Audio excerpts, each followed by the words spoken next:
Copyright Vulnerabilities in NFTs by James Grimmelman, Cornell and IC3, Yanji, Cornell and IC3, and Tyler Kell, IC3.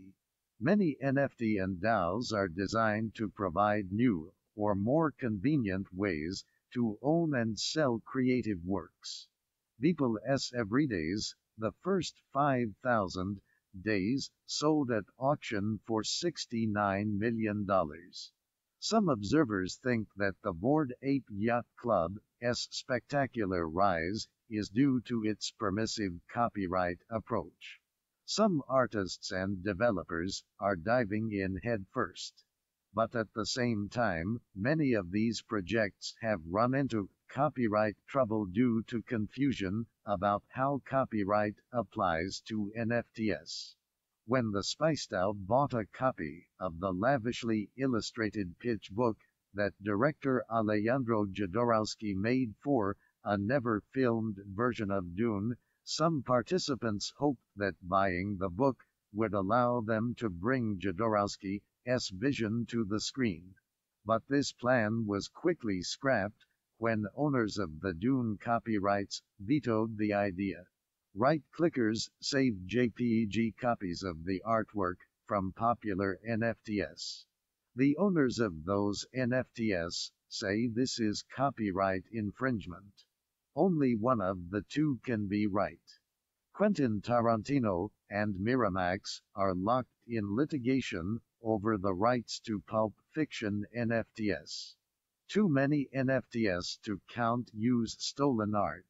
We hope in this blog post to clear up some of the confusion around NFT copyrights and to help people working in the space understand the challenges of fitting NFTs to the framework of copyright law.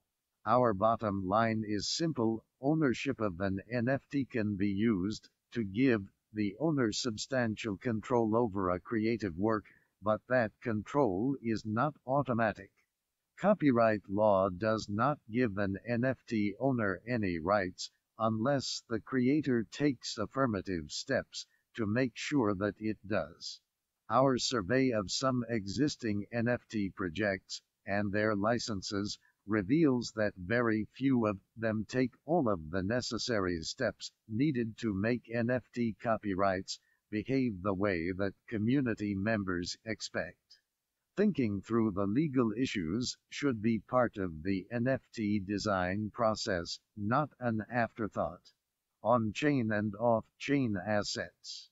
When talking about blockchain assets, it is common to say things like, Alice owns 10 Bitcoin. Most of the time, it is clear what this means. Alice controls the private key to a blockchain address that has been transferred 10 Bitcoin in unspent transaction outputs. Alice, if she wishes, can use that private key to transfer those Bitcoin to another address. Alice might control the key directly or via a wallet. We will ignore this complication in what follows. In the words of the current draft, Uniform Commercial Code article for blockchain assets, Alice has the power to avail herself of substantially all the benefit from those Bitcoin. For more complicated assets, like an NFT controlled by a smart contract, this control might take the form of knowing the private key needed to initiate a transaction transferring control to someone else. This case is easy because Bitcoin and smart contract tokens are on-chain assets. They exist entirely as entries on a blockchain. Matters are more complicated for off-chain assets, in which an entry on a blockchain is used to represent something that exists somewhere else, like a tungsten cube. The cube itself is a physical object that exists in the physical world. It weighs 2,000 pounds, measures 14.545 inches on a side, and sits in the Willowbrook, Illinois warehouse of Midwest Tungsten Service. But the Tungsten Cube NFT is an entry in a smart contract deployed on the Ethereum blockchain using the ERC 1155 standard. If Alice buys the Tungsten Cube NFT from TungstenDAO, the physical cube will still be sitting in Willowbrook, Illinois. Although the Tungsten Cube NFT is not the same as the physical Tungsten Cube, the two are connected. According to the description provided by TungstenDAO to OpenSea when it created the NFT listing, when Alice acquires the NFT, she is also entitled to one visit to see photograph touch the cube per calendar year. If Alice sends the NFT to a special address that prevents anyone from ever controlling the NFT again, a process called burning, she is entitled to receive physical possession of the cube via freight truck. If she sells the NFT to Bob, then Bob will be entitled to visit the cube once a year, or to burn the NFT and receive the cube. Some lawyers call this connection tethering rights in an off-chain asset. The physical cube are linked by an invisible tether to an on-chain asset, the NFT. In theory, at least. Some legal scholars are skeptical about whether tethering actually works. Thus, there are actually three different kinds of assets involved in an NFT. Yes, three. First, there is an NFT itself on the blockchain. It looks like a smart contract code sample. You can view the creation of this NFT online on the Etherscan Blockchain Explorer here. Second, there is the physical cube in a warehouse. It looks like a cube. Third, there is the legal right to control the physical cube. It looks like blank space, because legal rights are intangible and have no physical existence. If everything works correctly, the legal right is what links the on-chain NFT to the off-chain cube. The current owner of the NFT is able to control the physical cube because they also own the associated legal right. A copyright primer. The following quote is sometimes, humorously but incorrectly, attributed to Albert Einstein. You see, wire telegraph is a kind of a very, very long cat. You pull his tail in New York, and his head is meowing in Los Angeles. Do you understand this? And radio operates exactly the same way. You send signals here, they receive them there. The only difference is that there is no cat. A copyright is exactly like a tungsten cube except that there is no cube. A tungsten cube is a specific physical object. It exists in one place. Any other tungsten cube is a different cube. But a creative work like a photograph or a story is intangible. It can exist in exactly one object, called a copy, like an oil painting on a canvas. Or a work can exist in many copies at once, like when a publisher prints thousands of copies of a book, or when a photograph is displayed on millions of computer screens. Or a work can exist in no copies at all, like when one person tells another person a story. The point is that a creative work is not the same as any of the copies that embody it. Thus, the copyright in a creative work behaves differently than ownership of a physical object, like a tungsten cube. The owner of the cube can move it, sculpt it, or melt it down. If someone else does any of these, they violate the owner's property rights. But the owner of a copyright isn't necessarily the owner of any specific copies. If Alice buys a copy of Bob's novel, Alice owns the physical copy, the paper with ink marks on it, but Bob owns the copyright in the words. Instead, Bob's copyright consists of a limited set of exclusive rights. Most importantly, Bob can prevent anyone, including Alice, from making more copies of his novel. That's why it's called a copyright. If Alice wants to make a movie adaptation of Bob's novel, in copyright terminology, a derivative work, she needs Bob's permission. She can get it in one of two ways. Either she can buy the copyright outright from Bob, a transfer of ownership, or Bob can retain the copyright and give Alice a license to make the movie.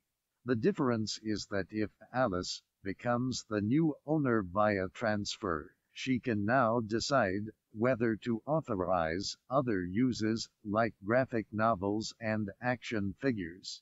If Bob merely gives Alice a license, he retains the authority to decide how else to use, or not, the copyright. NFTs, copies, and copyrights. Back to NFTs. It should be apparent now that an NFT can be tethered to a creative work in one of two ways. First, it could be used to control a copy of the work, just like whoever owns the Tungsten Cube NFT is entitled to possession of the Tungsten Cube. Whoever owns the physical copy NFT is entitled to possess a specific copy of the work. Second, it could be used to control the copyright in the work. Whoever owns the intangible copyright NFT is now entitled to decide who gets to make new copies. The two could go together, but they don't have to. This is where the more ambitious hopes for the SpiceDAO went wrong. The project bought and tokenized ownership of one physical copy of Jodorowsky's pitch book. The owners of Spice tokens can, collectively, decide to sell or lend it to others, or put it on public display offline. But they never had, and couldn't tokenize, ownership of the copyright in the underlying creative works. The copyright in Dune, the novel, is still held by Frank Herbert's estate, which licensed film rights to Legendary Entertainment, which produced the 2021 film version. The copyrights in the artwork in the pitch book are held by the original artists and their estates. Another failure mode for NFT copies is that copyright law has an unintuitive concept of what counts as a copy. We have been talking about obviously distinct physical things like printed books.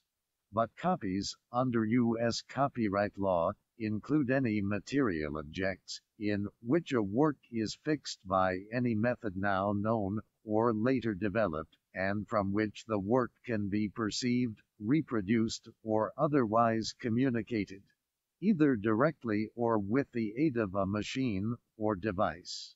This definition includes hard drives and SSDs, and sometimes even RAM. Every computer that interacts with the work makes a separate copy. For copyright purposes, even just browsing to a web page makes a copy of the images on it on your computer. Thus, for all practical purposes, any NFT that includes digital artwork must include some copyright interest, either a transfer or a license, or the owner of the NFT will become an infringer the moment they attempt to do anything with the artwork. In particular, it is not sufficient to give an NFT purchaser a copy of the artwork. U.S. copyright law explicitly states that transfers of copyrights and transfers of copies are different.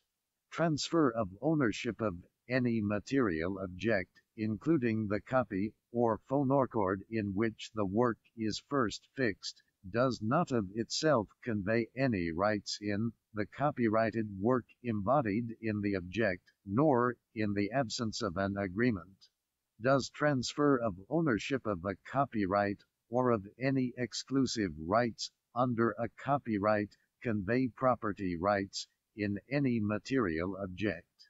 If you buy an oil painting from an artist, you don't also receive ownership of the copyright. Yes, you own the original, but the artist retains the copyright, and they can sell prints of it if they like. If you want to buy the copyright too, you'll need to get a separate agreement. The same is true for NFTs. Unless an NFT explicitly gives owners copyright interests as opposed to just access to the artwork, owners should not assume that they have any rights to use the artwork or to stop others from using it. Some popular NFT projects, including the CryptoPunks, have been released with no explicit copyright terms. This is legally risky for all concerned. An adversary could approach the NFT creator, buy out the copyright to the artwork, and then sue NFT purchasers for infringement if they put the images in their profile pictures, on OpenSea listings, etc. This is not the intent of the creators and purchasers, and we hope that courts would not cooperate in a copyright-based attack like this, but without clarity around the copyright rights of NFT owners, there is a risk that it could happen. The courts are not known for their nuanced understanding of cutting-edge blockchain technologies and community norms. Following the initial CryptoPunks launch, its creator, Larva Labs, later went back and tried to retroactively add a copyright license. Some legal scholars are skeptical whether this works.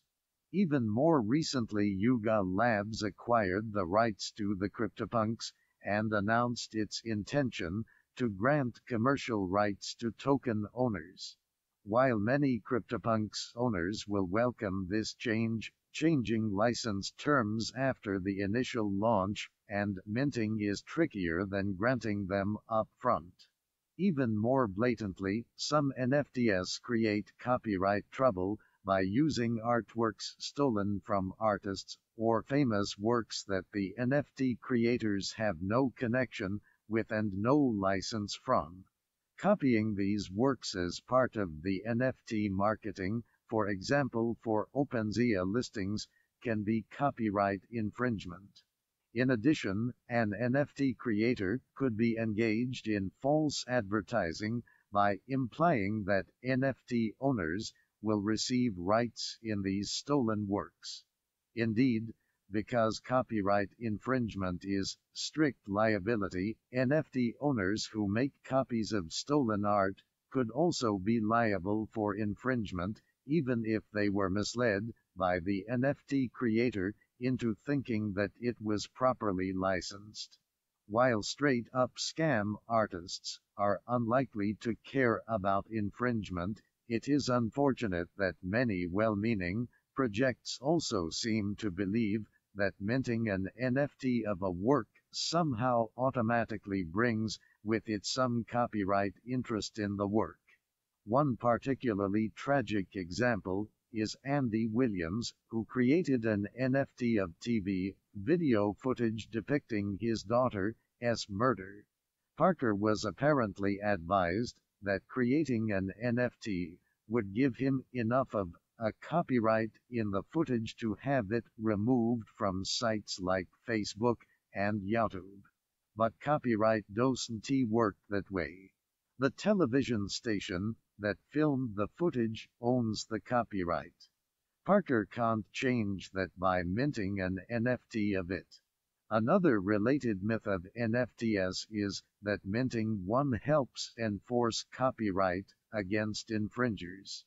The Associated Press's director of blockchain, for example, has argued that creating NFTs of some of its photographs would make it easier to make unauthorized users take them down. But copyrights come from copyright law, not from the blockchain.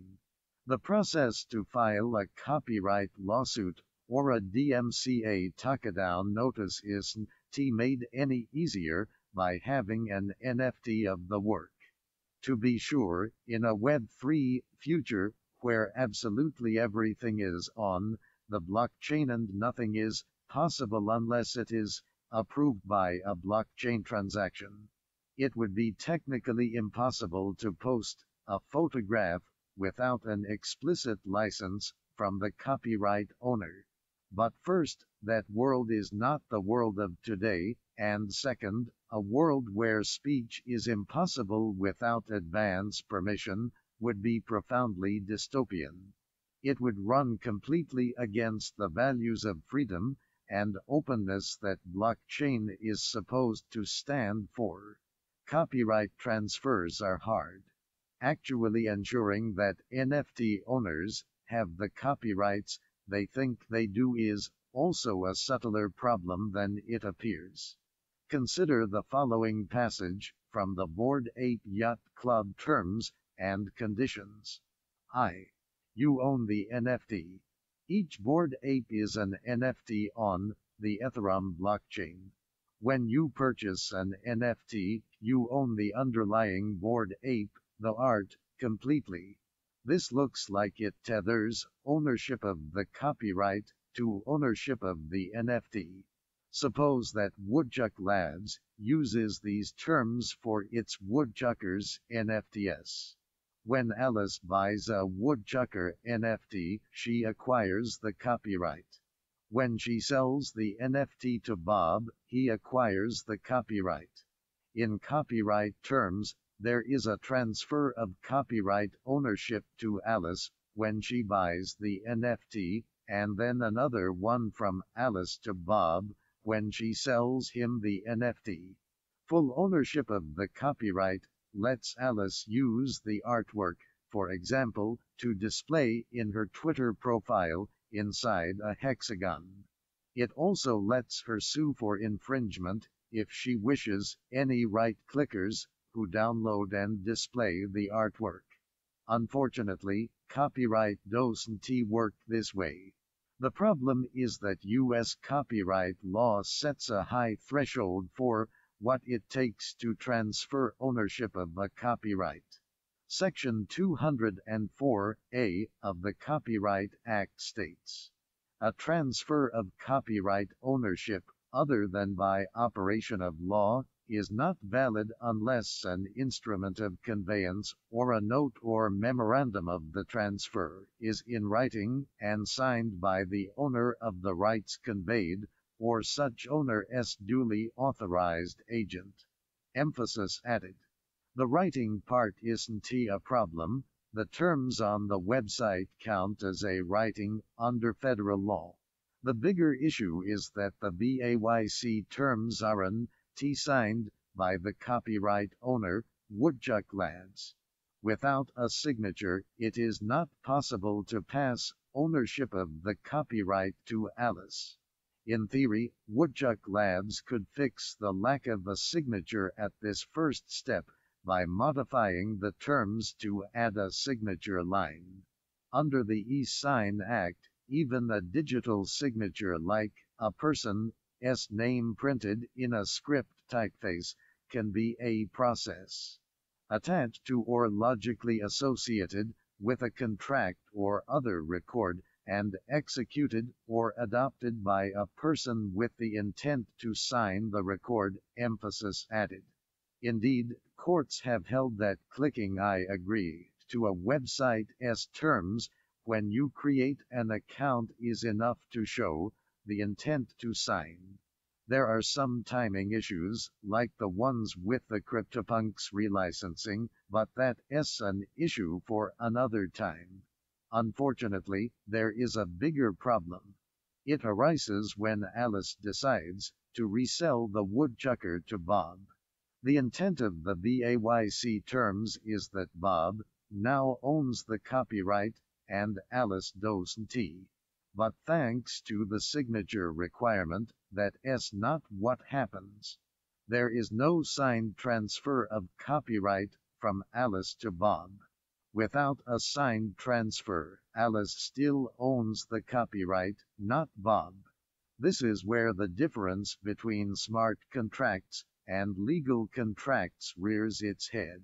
Bob might try to argue that Alice has agreed to the BAYC terms, which make him the copyright owner. But Alice hasn't.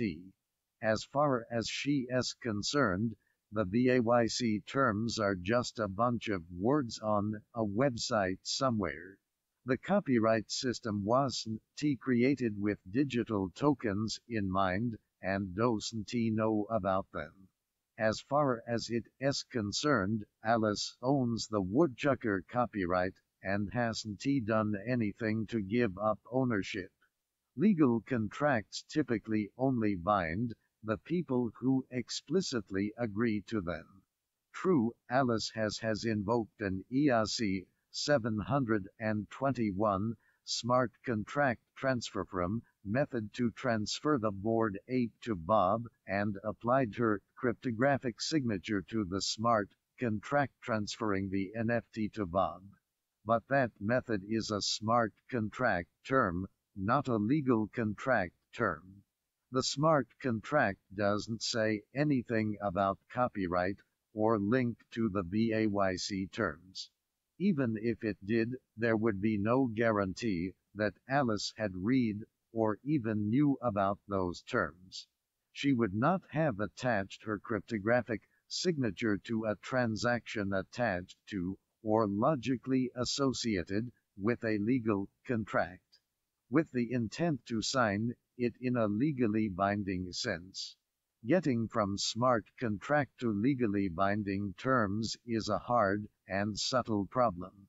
Adding off-chain assets like tungsten cubes and copyrights into the mix makes it even harder.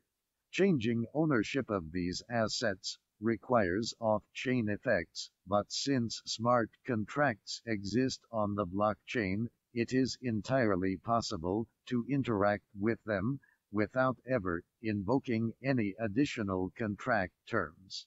If copyright in an NFT linked artwork is based on a legal contract, users who deal only with the smart contract have a decent argument that nothing in the legal contract applies to them, since they only interacted with the smart contract. An alternative, copyright licenses.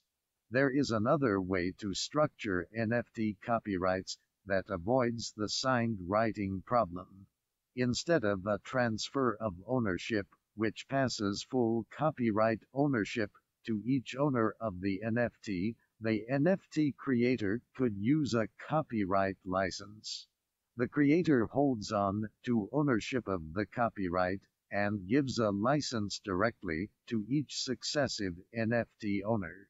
At first glance, this looks more complicated because now the creator must deal directly with every NFT owner rather than just with the first owner.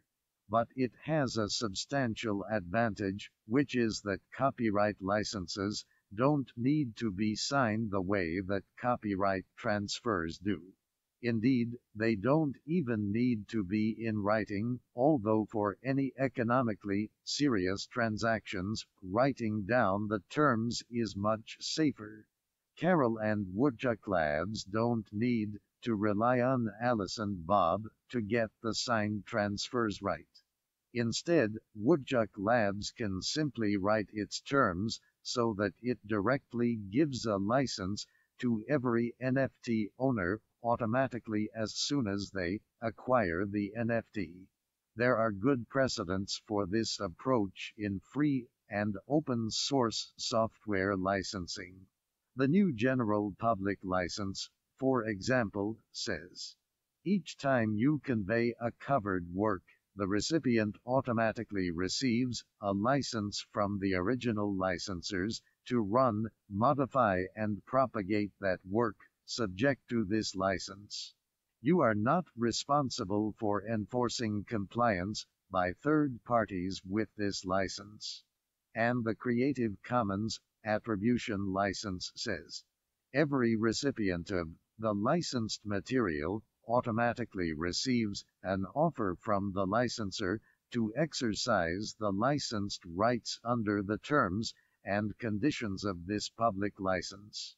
A clear example of this approach in the NFT space is the ATF-KT license, which states 1. Any digital works of authorship or other content made available through the platform to an owner of a digital collectible that is intended as an additional benefit, as that term is defined in the digital collectible terms, will be identified as such on the platform or at the time of download. Any such content will be licensed to you for as long as you own the applicable digital collectible pursuant to the terms of any license presented at the time of download, or if no such terms are presented, pursuant to the applicable digital collectible terms as related content for that particular digital collectible. The details are tricky, and this is not meant to be a full legal analysis. Our points are just that NFT creators need to give serious thought to how they structure their terms to ensure that NFT owners actually receive the necessary copyright licenses to NFT-linked artwork, and that copyright licensing is far easier to make work than an outright transfer of ownership. Derivative rights. Another difficult issue concerns derivative works, in other words, a translation, musical arrangement, dramatization, fictionalization, motion picture version, sound recording, art reproduction, abridgment, condensation, or any other form in which a work may be recast, transformed, or adapted. No one can explain why the Bored Apes achieved cultural and economic escape velocity. It will forever be one of the mysteries of the ages.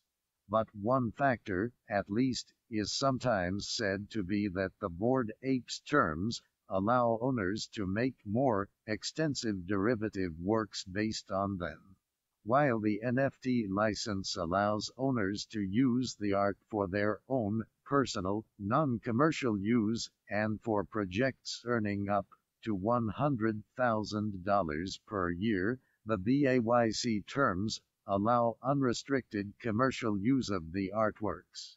Specifically, Yuga Labs LLC grants you an unlimited, worldwide license to use, copy, and display the purchased art for the purpose of creating derivative works based upon the art. The first problem here is that this license grant is inconsistent with the statement, just 2 paragraphs above in the BAYC terms, that when you purchase an NFT, you own the underlying Bored Ape, the art, completely. If Alice really does own the art completely, then Yuga Labs has nothing left to give, and the commercial use license is superfluous. This is another sign that the statement that Bored Ape NFT owners own the artwork, like many other claims about what users actually own when they buy content online, cannot be taken at face value. The second problem is that this term does not play nicely with downstream transfers. Consider Alice and Woodchuck Labs again. Suppose that Alice owns woodchucker number 12,345. She allows Fern, a filmmaker, to create a video series based on woodchucker 12,345. Those videos are derivative works under copyright law, and Fern has their own copyright in the videos. Now Alice decides to sell woodchucker number 12,345 to Bob. What should happen to Fern's license? One simple answer would be that since Alice's copyright license to use woodchucker 12,345 terminates when her ownership of the NFT does, so do any sublicenses she has granted.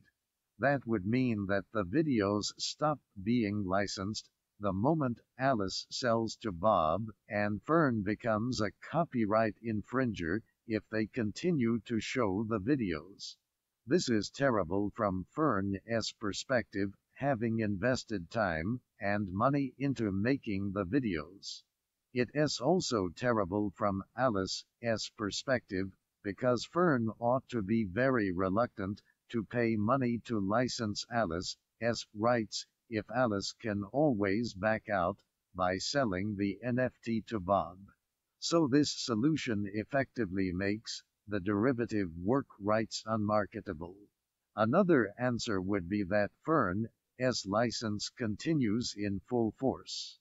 Bob has no ability to call backsies once Alice has given Fern a license. This protects Fern, and thereby protects Alice's licensing business. But it creates its own headaches. For example, Bob might grant his own video license to Georg, so now there are two competing Woodchucker 12,345 series.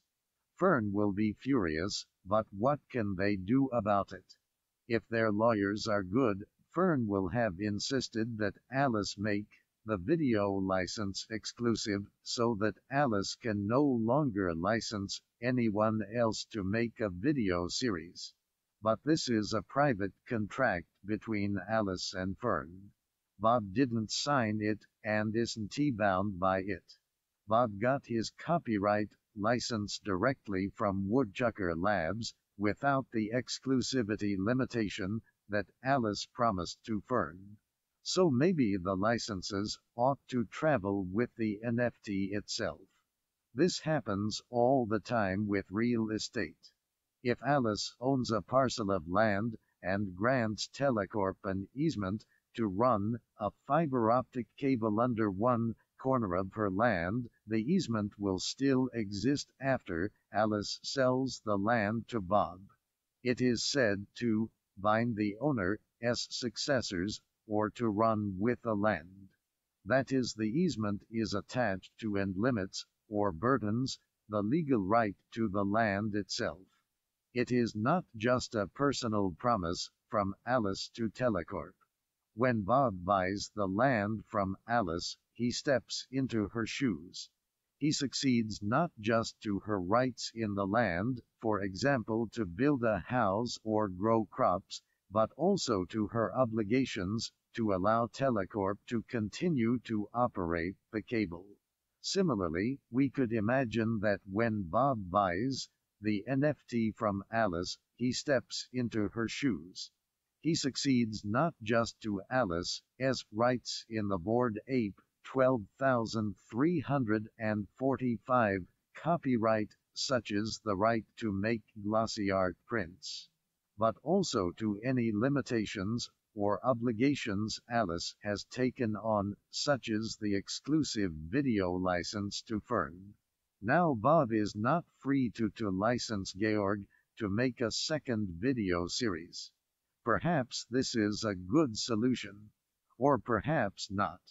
If Alice is now free to encumber the artwork copyright in this way, it limits Bob's rights. When he buys the NFT, he buys something less than the full rights Alice bought. Alice has carved up the copyright, and in effect kept a slice for herself. If Bob is in the NFT market, he will have to investigate the entire chain of title of the NFT he is buying to make sure that no Alices before him have quietly given away part of the copyright. This need for investigation runs contrary to the crypto ethos that as much as possible should be done in public and on-chain. So maybe exclusive licenses entered into by one owner should not run with the NFT. So far, we have enumerated 3 different possibilities for what happens when Alice sells the NFT to Bob. Fern's license terminates. Fern's license continues, but Bob can license the same rights to Georg. Fern's license continues, and Bob cannot license the same rights to Georg. It is possible to imagine a court adopting any of these three outcomes. Indeed, there is no clear consensus as to which of these is the best solution in general. The three authors of this blog post don't even agree. Even worse, these don't even exhaust the possibilities. A fourth possibility is that Fern's license to create new derivative works terminates, but that they can continue to use existing derivative works they have already created. This is how copyright law deals with some license terminations. Or if Fern's license continues, what should happen to any royalties that Fern has promised to pay Alice? Should Bob succeed to those two? There are arguments in favor and arguments against. Our point is just that these are issues that an NFT license allowing derivative works needs to deal with. Otherwise, NFT owners and their business partners may be unpleasantly surprised by the results. Everyone who does a project based on an NFT that does not answer these questions is putting an immense amount of faith in the courts to get things right if the deal goes sour and the parties end up suing each other. And blockchain advocates are not generally known for their faith in the courts to get things right. We are not saying that there is a best solution for all projects.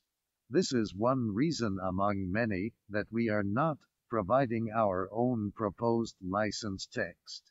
What is right for the Bored Apes may not be right for an NFT project based around musical works or on a literary work. Instead, we think that NFT creators need to think about these issues, discuss them with their communities, and then communicate clearly how copyright licenses will work in relation to the NFTs. Conclusion. It is clear that many NFT projects are designed to transfer copyrights along with ownership of the NFT itself. This is a core design goal on the same level as creating compelling content and making transfers irrevocable. Despite this, many projects seem to have put far less thought into the legal aspects of their designs than into the technical and artistic ones. We think this is a major mistake. The legal infrastructure on which blockchains run is just as complicated and full of traps for the unwary as the technical infrastructure. While some cryptocurrency and Web3 projects are intended to escape the existing legal system or to replace it entirely, the same is not true of many creative NFT projects. They are intended to work within the legal system as it currently exists, to allow people to create new and interesting art now, and to commercialize it using real-world contract, property, and copyright law. Some existing NFT licenses are not fit for purpose. They do not make copyright interests travel along with the NFTs in the way that they intend. If code is law, then these licenses are buggy code. Responsible NFT creators would not launch a project built atop a smart contract library that had known unpatched vulnerabilities. They should bring the same care to the legal code on which they depend, because otherwise the results could be just as catastrophic. Whatever you think about NFTs, launching them with broken copyright licenses doesn't do anyone any good. Acme Listening Special Topics Team.